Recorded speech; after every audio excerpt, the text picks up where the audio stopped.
Hello students, आपने पिछले पार्टों में हेलो एल्केन्स के mono halogen derivative, die halogen derivative, try halogen derivative यानी पॉली हेलोजन डेरिवेटिव के बारे में आपने पढ़ लिया है। आपने कार्बन टेट्राक्लोराइड यानी क्लोरोकार्बन भी आप जिसको बोल सकते हैं के बारे में पढ़ चुके हैं। आज हम आपको पॉली हेलो एल्केन्स में फ्रियान यहां पर हम बताएंगे। सबसे पहले फ्रियान का इंट्रोडक्शन। फ्रियान को हम 5 पॉइंट में पढ़ेंगे। Introduction, nomenclature, formation, properties and effect of फ्रियान on environment. पर्यावरण में इसका प्रभाव ही कभी कभी परीक्षा में भी पूछता है।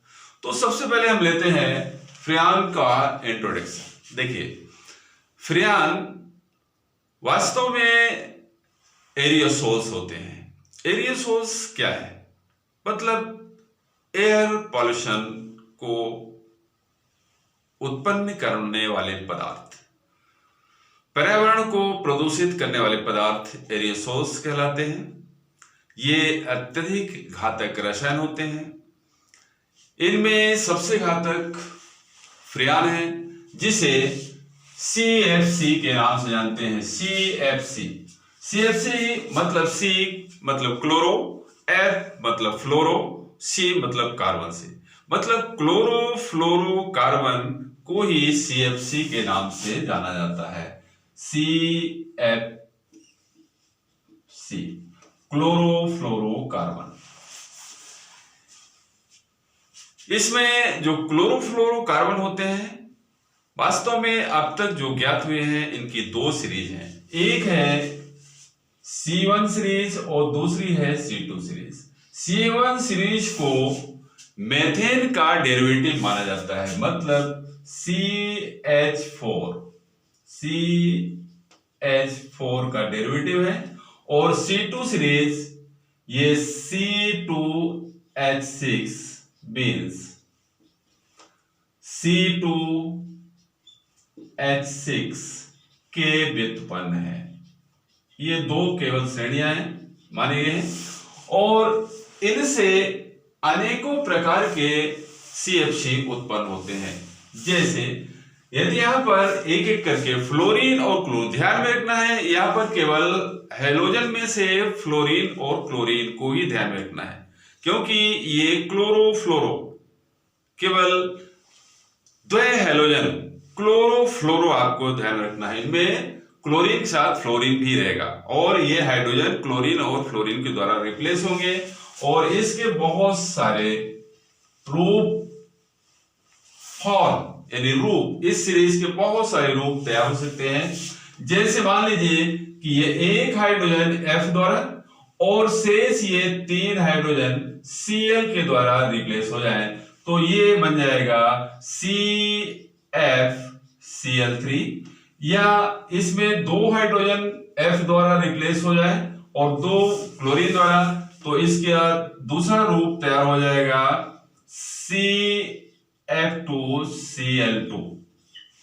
इसी तरह से इसमें भी फ्लोरीन और क्लोरीन परमाणु सभी हाइड्रोजन को एक एक करके प्रतिस्थापित कर देते हैं, और क्लोरोफ्लोरो कार्बन की दूसरी सीरीज के बहुत सारे रूप तैयार हो जाते हैं। इसमें एक चीज आपको ध्यान में रखना है कि फ्लोरीन परमाणु एक ही कार्बन से एक से अधिक फ्लोरीन परमाणु जुड़ सकते हैं, या अलग अलग कार्बन से भी फ्लोरीन परमाणु जुड़े हो सकते हैं। तो इस तरह से इनकी भी बहुत सारी सीरीजें तैयार हो सकती है, सीरीज का रूप तैयार हो सकते हैं दोनों सीरीजों से। अभी हमने यहाँ पर लिखा हुआ है, देखें आप इसको गौर से। ये सीरीजें हैं, मतलब इतने तरह से CFC यानी क्लोरोफ्लोरोकार्बन उत्पन्न हो सकते हैं। इसमें CFCl3, CF2Cl2, C2FCl5, C2F2Cl4, C2F3Cl3 और C2F4Cl2 आदि इतने इसके रूप हो सकते हैं इन दोनों सीरीजों के द्वारा। ये इनका इंट्रोडक्शन हुआ। अब दूसरा आता है इनका नोमेनक्लेचर। अब देखिए यहाँ पर नॉमेनक्लेचर में इनके नाम कैसे लिखे जाते हैं, कभी कभी परीक्षा में भी आता है और इस साल तो शायद एक एक नंबर का ही आना है, तो इसमें बहुत संभावित है कि ऐसे ही क्वेश्चन आ सकते हैं। आपको ध्यान में रखना है, कभी कभी नाम लिख देता है तो उसका फार्मूला लिखना पड़ता है, कभी फार्मूले नहीं होते हैं तो उसके नाम लिखना पड़ता है कि इसका क्या नाम है। आपको यहाँ पर हम बता रहे हैं कि इनके नाम, जैसे CFCl3, किसी भी CFC या फ्रियान का नामकरण करने के लिए यहाँ पर एक फार्मूला आपको ध्यान में रखना है। फ्रियान का फार्मूला है x - 1 y + 1 z 0 जी। इस चीज को आपको ध्यान रखना है, x - 1 y + 1 z 0, जहां where x means C यानी कार्बन, y means S मतलब हाइड्रोजन, और Z means F मतलब फ्लोरीन, CHF। और यहां पर जो क्लोरीन होता है, क्लोरीन कितने भी लगे हुए हैं वो नॉन काउंटेबल होता है, उसको हम काउंट नहीं करते हैं, केवल वो फीलिंग सब्सटेंस के रूप में प्रेजेंट्स रहता है। फीलिंग मतलब वो वैलेंसी को कवर करने के लिए केवल उसको यूज किया जाता है, उसका नाम में योगदान नहीं होता है। नाम के लिए केवल आपको x y z ध्यान में रखना है, मतलब C H और F को काउंट करना है और इन्हीं के आधार पर इनके नाम लिखे जाते हैं। जैसे अब मान लीजिए कि यहां पर ये पहला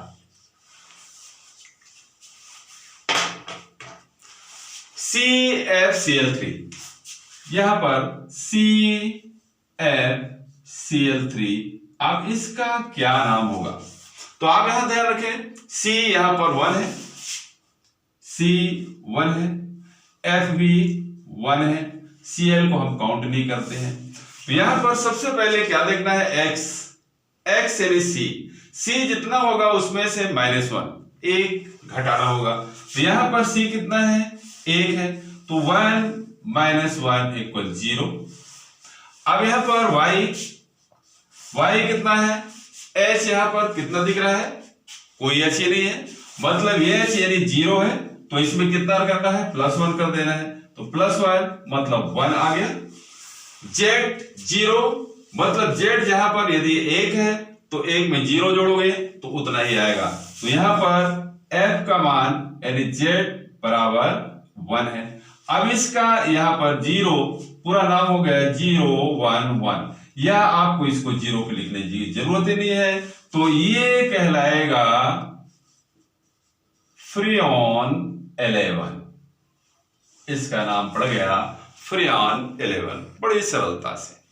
अब जैसे मान लीजिए कि दूसरा है, इसका हमें नाम लिखना है, यहां पर CF2Cl2,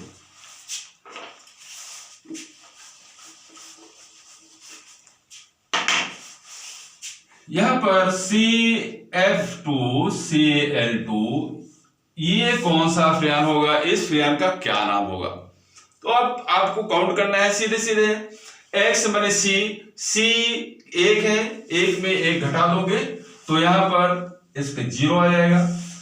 अब यहां पर h है नहीं, h मतलब 0, इसमें +1 कर दोगे तो इसका 1 आ जाएगा, और f कितना है 2 में 0 जोड़ोगे तो भी 2 आ जाएगा। इसको 0 लिखने की जरूरत है नहीं, इसलिए इसका नाम हो जाएगा फ्रियान 12, बड़ी सरलता से। अब जैसे मान लीजिए कि हमें कोई भी अन्य नाम लिखना है, मान लीजिए कि इसका नाम लिखना है, ये C2F3Cl3, कोई भी सभी नाम ऐसे आप आसानी से लिख सकते हैं। ये जो 2-3 है इनके आपको अपने से नाम लिखना है, हम इसको लिख के जैसे बताएं C2F3Cl3, मान लीजिए C2F3Cl3 कोई एक ये फ्रियान है। अब ये इस फ्रियान का क्या नाम होगा? तो यहां पर C कितना है, C का मतलब है x का मान 2 है, इसमें 1 घटा दोगे तो ये यहां पर हो जाएगा इसका 1, s इसमें कोई नहीं है तो s इसमें +1 जोड़ दिया तो इसका हो गया 1। अब ये कितना है, 3 है, 3 में 0 जोड़ोगे 3, तो इसका 3 हो जाएगा। Cl नॉन काउंटेबल है, उसको काउंट नहीं करना है, तो इस फ्रियान का नाम क्या हो जाएगा? फ्रियॉन 113। इसी तरह से इनके भी जितने भी फ्रियान होंगे आप इस फार्मूले से बड़ी आसानी से इनका नॉमेनक्लेचर कर सकते हैं। हाँ, यहां पर तीसरे नंबर में आता है फॉर्मेशन। फ्रियान का फॉर्मेशन मोस्टली कार्बन टेट्राक्लोराइड और हाइड्रोफ्लोरिक एसिड HF की क्रिया के द्वारा बनाया जाता है। ये रिएक्शन 2 पदों में होता है। क्रिया एंटीमनी पेंटाक्लोराइड उत्प्रेरक, ये उत्प्रेरक है, कैटलाइट्स उत्प्रेरक है। इस उत्प्रेरक की उपस्थिति में एंटीमनी ट्राइक्लोराइड सबसे पहले, क्रिया 2 पदों हो रही है हमने बताया। फर्स्ट पद में यहां पर कार्बन टेट्राक्लोराइड पहले एंटीमनी ट्राइफ्लोराइड के साथ क्रिया करेगा और यहां पर ये फ्रियॉन बन जाता है। यहां पर पुनः SbCl3 उत्पन्न होता है जो कि HF से क्रिया करके और फिर से SbF3 मतलब एंटीमनी ट्राइफ्लोराइड में कन्वर्ट हो जाता है। वो फिर से कार्बन टेट्राक्लोराइड से क्रिया करेगा और फिर से वही फ्रियान तैयार हो जाएगा। इस तरह से ये क्रिया कंटिन्यू चलती रहती है और फ्रियान तैयार हो जाता है। अब इसके बाद इसकी आती है प्रॉपर्टीज। यहां पर चौथे नंबर में आता है प्रॉपर्टीज। प्रॉपर्टीज में आपको यहां पर ध्यान रखना है कि जो फ्रियान होते हैं ये बहुत ही अक्रिय पदार्थ होते हैं, नॉन रिएक्टिव है। दूसरा, ये अज्वलनशील भी है, नॉन इम्प्लेबल है। निम्न क्वथनांक होता है इनका, लो बॉइलिंग पॉइंट होता है। ये रंगहीन है, कलरलेस होते हैं और ये अत्यंत स्थायी होते हैं, मतलब एक्सट्रीमली स्टेबल्स कंपाउंड्स होते हैं। इसके बाद 5वें नंबर में आता है इफेक्ट ऑफ फ्रियान ऑन एनवायरनमेंट। ये बहुत ही महत्वपूर्ण है, जो परीक्षा में भी पूछता है। आपको मालूम है कि ये अत्यंत स्थायी पदार्थ होते हैं। ये लगातार वायुमंडल में